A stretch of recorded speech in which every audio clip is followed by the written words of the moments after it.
Hello, everyone. Welcome and happy Wednesday. My name is Beverly Banks, and thank you for joining us for the Leadership Book Club. We are all gathering together because we are interested in growing in our leadership skills and just reading great books that will add some fabulous things to our lives. Sure, we are all about building business and things like that, but we are also about having stronger family life, stronger friendships, stronger relationships, stronger marriages, stronger families. And so that is why the Leadership Book Club actually exists. And thank you for taking time out of your Wednesday to join us.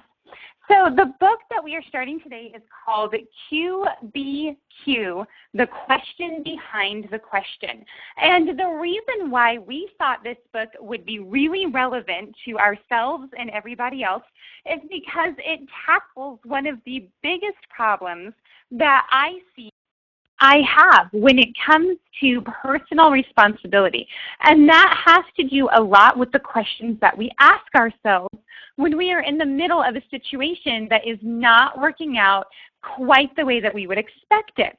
And so if you or if you know someone who constantly makes excuses, if you constantly point fingers at other people, or if you're just really befuddled as to why it seems like things just don't really work out for you, I think this book is going to help out a lot with that. At the very least, it is going to get the mentality of everybody who reads it just a little adjustment so that you're pointed towards a more productive way of thinking as opposed to one that leads to stifling yourself in your growth. So we're going to be covering chapters 1 through 3 today. We're going to do 4 through 9 next week. So if you haven't gotten the book yet, or if you have the book and you want to read along, yes, it will be chapters 4 through 9 next week. And so let's get started. Whatever happened to personal responsibility? Now, this is a really interesting question that I want you to ask yourselves. What areas in your life have you put off responsibility onto somebody else for things not working out correctly? And I know I do this a lot. Like, let's say that you don't see your energy bill. It gets mailed, but you don't see it. Or if it comes to me, I don't see it, it gets thrown in a pile, blah, blah, blah. And then all of a sudden that little notice comes that says, hey, if you don't pay your bill, we're going to turn off your electricity or something to that effect. You know, it used to be that my first instinct was to get mad at the electric company for threatening to shut off the power, or to get mad at the police officer for pulling me over for going too fast. And it's just, you know, it's such a deflection of personal responsibility, and it can really lead to very poor thinking. You know, if you're getting mad at being pulled over because you were speeding, and now it's the police officer's fault, and what are they good for? And I see police officers speed all the time. You know, all of a sudden you get put into this downward spiral that is, it can be really paralyzing. And so what I want us to all practice this week is this idea of personal responsibility, where you're going to take a step back out of the situation and you're going to say, oh, geez, what can I do? What can I do to help? What did I do that caused the situation?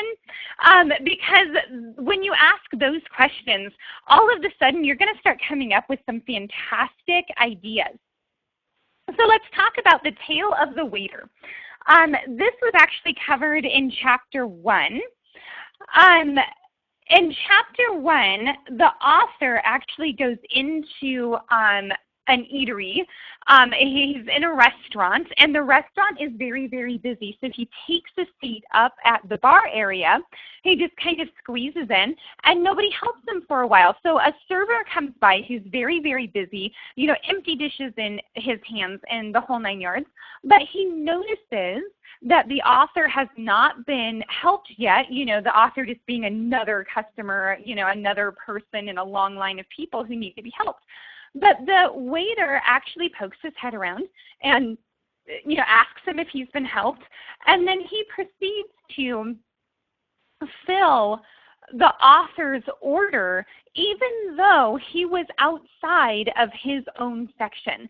And then to go above and beyond, the waiter or the author actually asked the waiter for Diet Coke. And it turned out that this particular restaurant did not serve Diet Coke. So he changed his request and said, just bring me some water and some lemon and my soup and my salad and I'll be good to go. But pretty soon, what he felt was a little tap on the back, and all of a sudden a Diet Coke was delivered to him. And this Diet Coke wasn't even served by the restaurant. The waiter had seen that somebody ran around the corner really quick to purchase a Diet Coke and then come back and gave it to the customer. So we're talking about a waiter that so made an impact on the author's life that all of us are now reading the story probably years and years and years after this has happened. And, you know, personal responsibility and people who step in and really see things through and really make things happen, they are such a rare breed that their stories get printed in a book. So months later, when the author actually returned to that restaurant, he asked to be sat in that particular waiter section to be informed that the waiter was now, you know, he had been promoted to management. And the author was actually quite sad, very, you know, selfishly sad, mind you, that he would not have this very wonderful waiter who took the time to actually see what his needs were and then to ask the question, what can I do, versus all of the negative questions. Many people who are faced with that sort of situation, if you've ever been a server, I have been a server for a very short period of time, but if that's what you do, or if you know somebody who's a server, you know, a lot of the time what you'll hear from people when things are busy are questions like, well, when is management going to provide us with more products? Why are we always so short-staffed? When are the customers going to learn to read the menu? You know, in the menu it says that we serve Pepsi products, that this guy over here wants a Diet Coke, this is ridiculous, you know, that sort of thing. But here's the good news. For some reason, in our American culture anyway, it seems as though our very first inclination is to go to the negative questions. That's kind of normal. When you step outside of your house and you hear the traffic report and the traffic is absolutely bumper to bumper, you know, the first thing in your head is, oh, why can't these people learn how to drive? Why doesn't anybody know how to drive in the rain? You know, it goes to this negative place, which is amazing. But the good news is that even if that's where you go naturally, you can change it. And so in a nutshell, the essence of QBQ is making better choices in the moment by asking better questions, by being more like the waiter. And instead of asking, you know, when are we going to get more help around here, it's how can I support the team? What can I do? What can my role be so that this customer has a better experience, so that the restaurant that I work at has a better reputation, so that everybody here feels very supported. So there we go. Make better choices by asking better questions is that's really what our goal is as part of this book. So let's talk about different kinds of questions and ask yourself, what kinds of questions do you ask yourself on a daily basis? Are the bulk of them negative or are the bulk of them positive? And I'm going to take the leap here from better, you know, negative questions to just negative thoughts in general. You know, this being terrible, that being terrible, I wish this could be better and that could be better, and the whole gamut. So here is a hint. These are symptoms of incorrect questions, and the author will refer to them as IQ. So incorrect questions. Well, first of all, they're negative. There's no positive tenor to them. And one of the things that I used to require when I ran a staff was that if you were going to come with a negative issue, that you also come with 3 ways to solve the problem. So are you just coming with issues, or are you coming with solutions as well? So are your questions negative questions, the incorrect questions? They're negative. They don't solve any problems. They state that somebody else or something else is actually responsible for the problem or the situation. And they also lead to wrong thinking. So when you have a negative staff meeting, or if you get together with a friend for coffee, or you just have a little pity party session, whatever the case may be, wrong thinking and incorrect questions, it leads to complaining and it leads to procrastination. So when you leave what I like to call the negative sessions, you've got to ask yourself, or let's say that you just went and had coffee with a friend. Do you feel more excited about going home and putting your feet and your hands to whatever it is that you have to do? Or do you leave feeling like you want to go put your feet up and click on another Netflix show and just complain about the things that are going on, as opposed to being empowered to move forward? So let's look at the right questions. Well, right questions actually lead to a richer and more fulfilling life because they give you a sense of pride and accomplishment. So instead of, oh, I'm so oppressed, I can't do anything, I can't move forward, I can't get my Diet Coke for my customer, I can't get to my customers quick enough, in the case of the waiter, it leads to pride and it leads to accomplishment. And it also leads to productivity.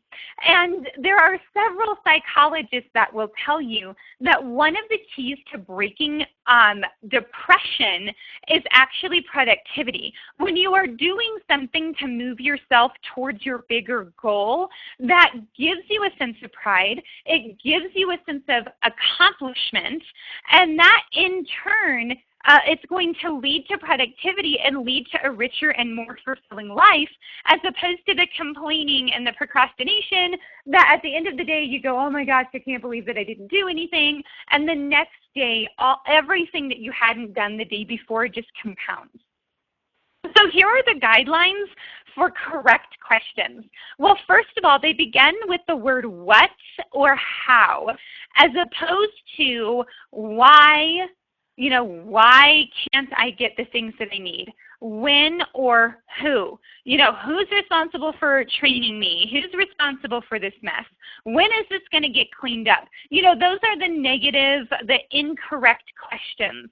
Right questions begin with what or how. Next, the correct questions contain the word I, and that is the only that is all that is in that question.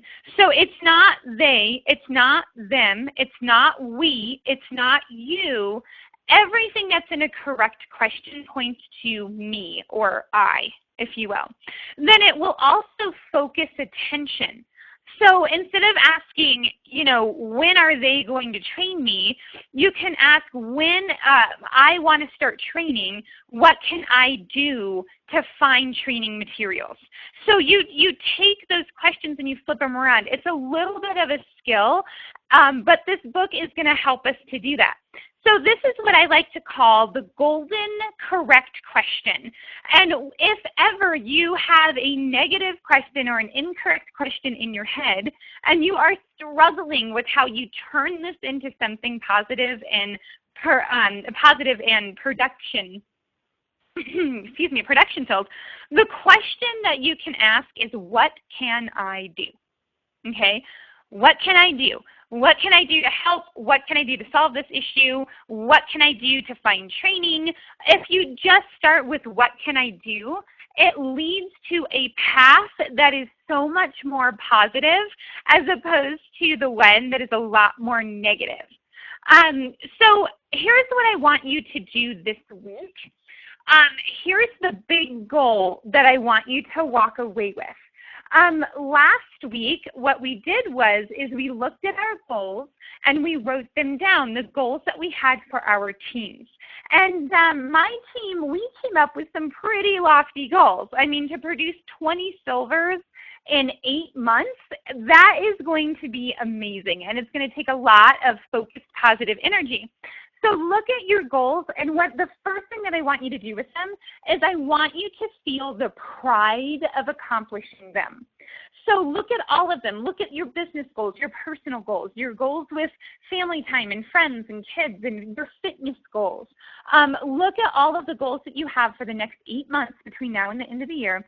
And I just want you to think in your head and actually feel what it would be like to have every single solitary one of those goals accomplished. And just imagine the feeling. Imagine how much energy it would give you. Imagine all of the positive things that would be going through your mind. Imagine what it would do to your self-esteem and to your family and to your finances. And I want you to feel that just as if we are sitting on December the 31st and you're looking back at those 8 months and you accomplished absolutely everything that you went to set your hand to.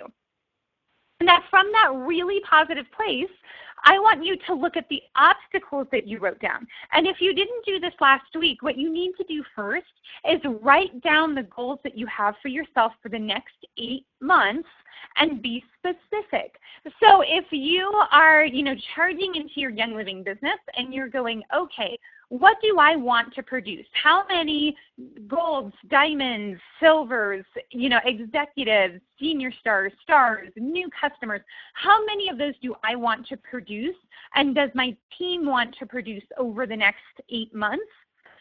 Then write down your fitness goals, write down your goals for your family, write down your goals for your finances, put them all on one piece of paper and just write them all down. Then what you're going to do is look and write down what the obstacles are standing between you and the accomplishment of that goal.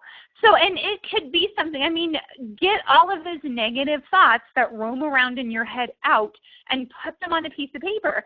So if that's, the products that I like to sell aren't in stock, write it down. Whatever the issue is, I don't know enough people to talk to. I'm scared of public speaking and I don't want to give classes. Whatever the issue is, take the time to write it down. Okay? Next, what you want to do is look at the obstacles that you wrote down and then reword those obstacles to remove those incorrect words. Okay? So mark out all of the they, the them, the when, the whys. Just go through and mark them all out, okay?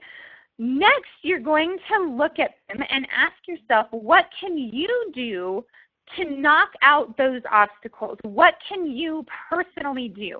So rewrite those with the correct words in there. Rewrite them with I. I will find great training materials, or I'll create them. I'm going to do this. I'm going to do that. Rewrite them again with those correct words, and then answer the golden question for every single obstacle. What can I do? How can I take on the responsibility of overcoming this obstacle? And then you can even take it one step forward and decide who it is you're going to talk to about this. So if you are in my downline, you might make yourself a note. I'm going to send Beverly an email and ask her what I can do to overcome XYZ. Or I'm going to send Missy Cheek an email and I'm going to ask her, how can I, just give me some ideas on how I can overcome these particular obstacles that are happening to me. So this is the Leadership Book Club for today. This covers QBQ, the question behind the questions, chapters 1 through 3. Next week, we are going to be getting into very particular types of negative questions. So we'll be diving into, what does the victim mentality look like and what do those questions look like? And then what kinds of questions are behind those questions? What can we do to get at the actual roots of those particular questions so that we have a positive and productive outcome, which is ultimately what we want. Now, we want to apply this to our goals, but I want to challenge you this week to never ask a negative question that comes out of your mind, okay? Um, so if you are looking at your child and your child has done something that would normally lead to those negative questions, I want you to switch them into positive ones. Just try it out. Try it with your kids. Try it with your spouse. Try it with your friends. And instead of complaining, think of really awesome ways that you can turn potentially negative situations into positive, empowering ones. So it might take some practice. So read through, the positive questions, read through those positive words, and let's start applying this to ourselves this week. So thank you guys so much for joining me for the Leadership Book Club. I really look forward to next week. This is an awesome book, and I really think it's going to change a lot of lives. So happy Wednesday. Have a fantastic rest of the week. See you next week.